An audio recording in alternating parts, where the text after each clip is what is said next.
एकांश academy के YouTube channel पर आप सभी मित्रों का स्वागत करते हैं। मित्र, जैसा कि हम लोग उत्तर प्रदेश से संबंधित महत्वपूर्ण आंकड़ों का जो है चर्चा कर रहे थे।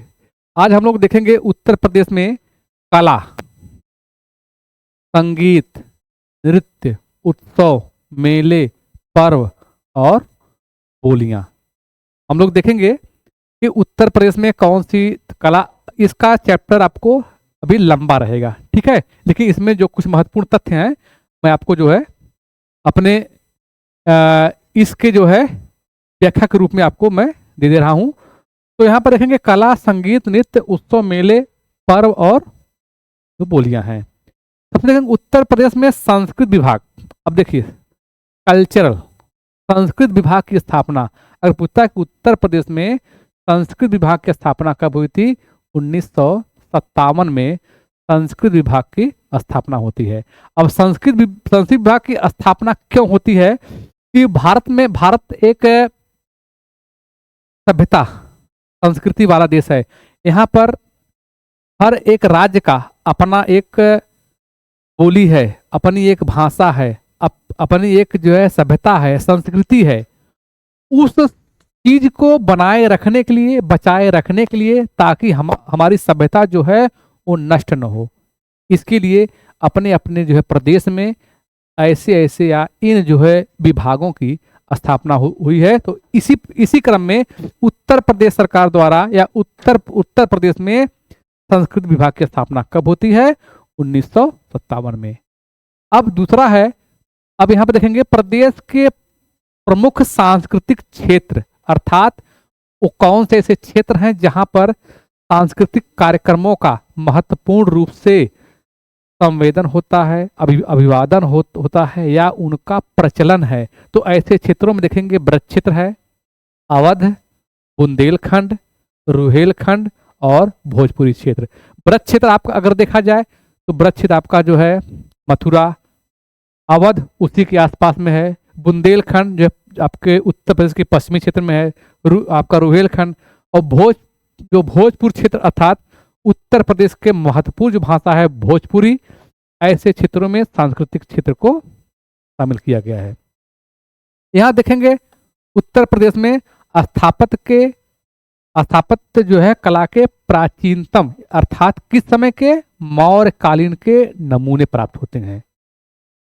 अर्थात कुछ ऐसे कलाकृतियां जैसे बनाई गई हैं, जैसे स्तंभ हुआ, शिलालेख हुआ, स्तंभ लेख हुआ, गुहा लेख हुआ, आदि स्थानों पर कुछ जो है नमूने प्राप्त हुए हैं। उनमें आपका सारनाथ का स्तंभ लेख कौशाम्बी में है, कुशीनगर, इन स्थानों पर मौर्य कालीन नमूने पाए गए हैं। आपसे पूछा जा सकता है कि उत्तर प्रदेश में कौन से ऐसे स्थान हैं जहां पर मौर्य काल के कुछ नमूने प्राप्त होते हैं, तो आप टिक करेंगे सारनाथ को, कौशाम्बी को और जो है कुशीनगर को।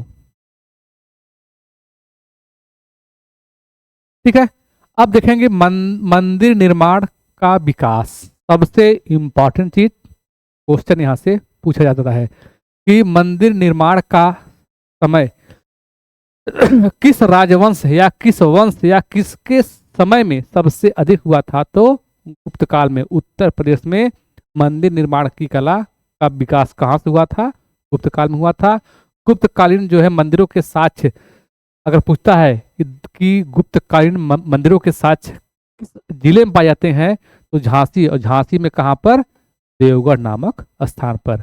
अब आपसे पूछेगा कि देवगढ़ झांसी में किस काल के मंदिरों का साक्ष्य जो है आपके नमूने पाए जाते हैं, तो आप टिक करेंगे गुप्त काल के। और कहाँ पर मिलते हैं, देवगढ़ के झांसी या देवगढ़ में। अब भीतरगांव कानपुर में भी है, भीतरी गाजीपुर में है। भीतरगांव एक यहाँ पर मंदिर है, कानपुर में है, और वो मंदिर आपका है लक्ष्मण मंदिर। भीतरगांव का लक्ष्मण मंदिर है, और इस मंदिर की सबसे मुख्य विशेषता है ईंटों से बना मंदिर है ये। सबसे मुख्य चीज है कि अब आपसे पूछा जाएगा कि ईंटों से बना आपका मंदिर कहाँ पाया गया है, तो आप बताएंगे कानपुर में। और कानपुर में कहाँ पर? भीतर गांव में। और भीतरी नामक स्थान कहाँ है? गाजीपुर में। यह किसके लिए प्रसिद्ध है? तो गुप्तकालीन जो मंदिरों के लिए है ये। ठीक, आगे देखते हैं। मध्यकालीन में स्थापत्य। स्थापत्य का मतलब है कि मंदिर, मस्जिद, मकबरा, ये सब कहाँ आएंगे? स्थापत्य में आएंगे। ये भी क्या है? एक जो है कला है। इसमें कौन कौन सी शैलियां थी? इसकी दो प्रमुख शैली थी। कौन कौन थी? सरकी शैली थी और एक मुगल शैली थी। सरकी शैली का सबसे अच्छा एग्जाम्पल, ठीक, तो सरकी शैली और मुगल शैली। मुगल शैली में आगरा शैली जो है, अगर पूछा कि आगरा शैली किससे संबंधित है, तो मुगल से है। इसी को मुगल शैली या आगरा शैली के नाम से भी जानते हैं। ठीक है, अब आप देखेंगे सरकी शैली का सबसे अच्छा नमूना आपका अटाला मस्जिद जौनपुर में। अब आपसे पूछा जाएगा कि अटाला मस्जिद उत्तर प्रदेश के किस जो है जनपद में है, तो आप जनपद जौनपुर में है ये। और सबसे किस शैली का नमूना है, तो सरकी शैली का नमूना है। इसमें सरकी शासक था, उसका नाम, ठीक, तो इब्राहिम शाह सरकी। इब्राहिम शाह सरकी की जो समय में यह जो बनी हुई थी। और यह सबसे मुख्य चीज क्या है? स्थापत्य का एक जो है नमूना है। आगे देखेंगे मुगल शैली। मुगल शैली का सबसे अच्छा नमूना पूछता है, तो आप टिक करेंगे ताजमहल को। और ताजमहल का निर्माण किए थे कौन? शाहजहां। किसकी याद में? अपनी पत्नी मुमताज महल की याद में किए थे। मुमताज महल की याद में जो है इसका जो है निर्माण किया गया था। आधुनिक स्थापत्य की मुख्य शैलियां कौन है? लखनऊ। अब देखिए, अगर पूछता है कि आधुनिक वाले में, तो आधुनिक टिक करेंगे आप लखनऊ शैली। और लखनऊ शैली जो है कैसी शैली है? तो आधुनिक स्थापत्य की शैली है। इसी में आपका 2-3 पॉइंट मिलता है। यहीं पे आपका मिलता है छोटा इमामबाड़ा लखनऊ में, और बड़ा इमामबाड़ा। ये दोनों क्षेत्र, ये दोनों स्थापत्य कहाँ के हैं? लखनऊ में है ये। ठीक, लखनऊ शैली का देखिए है ना, बड़े इमामबाड़े का हाल, और यहाँ पर चित्रकला के नमूने। देखिए आपको यहाँ पे जो है मिल गया। यहाँ पर बड़ा इमाम बाड़ा और छोटा इमाम बाड़ा दोनों लखनऊ में है। और ये आधुनिक जो किसके हैं? ये आधुनिक शैली के उदाहरण के रूप में है। अब देखते हैं चित्रकला।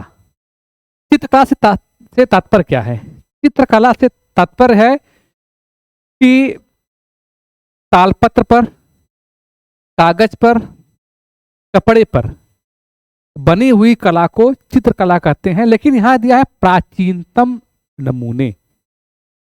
तो क्या पहले से कागज था? पहले से तालपत्र था? पाषाण काल में? पाषाण काल में शिलाओं पर, चट्टानों पर काट करके, छील करके उस पर जो चित्रकारी होती थी, उसी को बोलते हैं प्राचीनतम चित्रकला।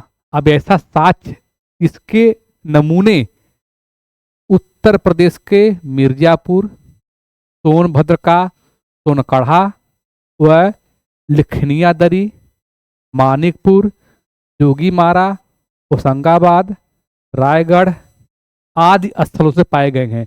अब इसमें से कुछ उत्तर प्रदेश के अलावा, इसे आपका हो गया जोगीमारा। जोगीमारा आपका छत्तीसगढ़ में है। ये छत्तीसगढ़ में सरगुजा रियासत में रामगढ़ की पहाड़ी पर पाया जाता है ये। तो कुछ भाग इसका जो है उत्तर प्रदेश के मिर्जापुर में है।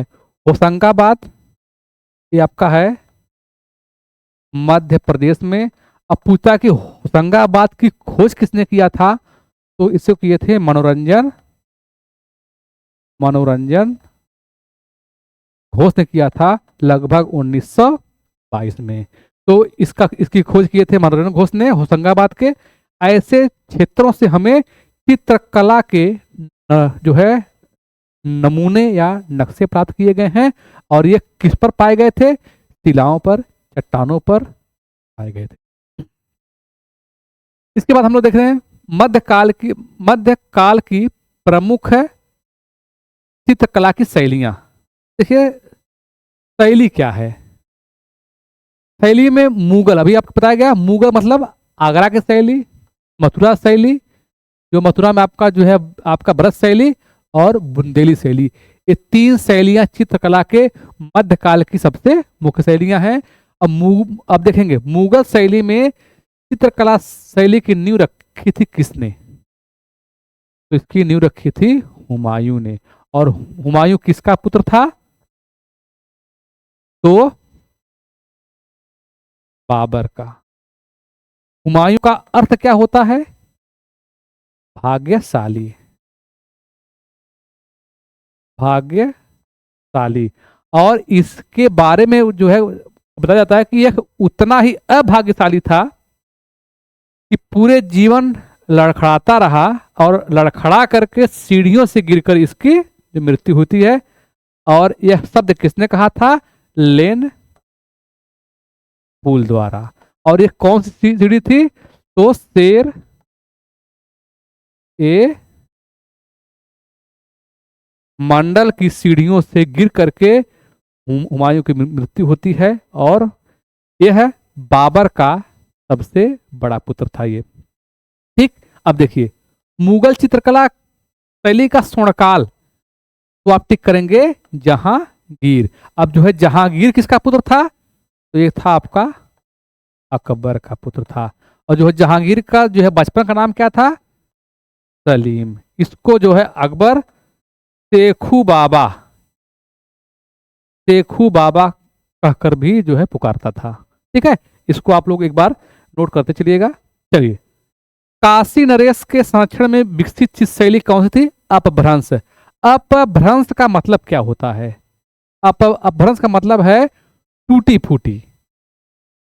ठीक है, तो ये जो है किसमें जो है किसके संरक्षण में किया गया था? तो काशी नरेश के जो है संरक्षण में।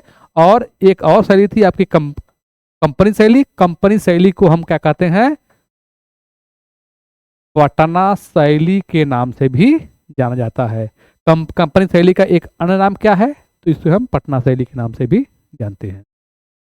ठीक है, आधुनिक चित्रकला की जो है प्रमुख शैलियां वास, टेम्परा या लखनऊ शैली। वास का मतलब होता है जल रंग। इसका है जल रंग। वास मतलब होता है जल रंग, इसी को हम जल रंग बोलते हैं, या वास, टेम्परा या लखनऊ शैली। ये आधुनिक चित्रकला की 2 शैलियां हैं, वास, टेम्परा या लखनऊ शैली। अब देखते हैं लखनऊ चित्रकला के जनक। सबसे मोस्ट इंपॉर्टेंट है, लखनऊ चित्रकला के जनक आपके असित कुमार हल्दर। असित कुमार हल्दर आपसे पूछेगा कि लखनऊ शैली के जो है जनक कौन थे? तो असित कुमार हल्दर थे। चित्रकला के विकास में ग्राफिक विद्या की शुरुआत तो ललित मोहन सेन ने किया था।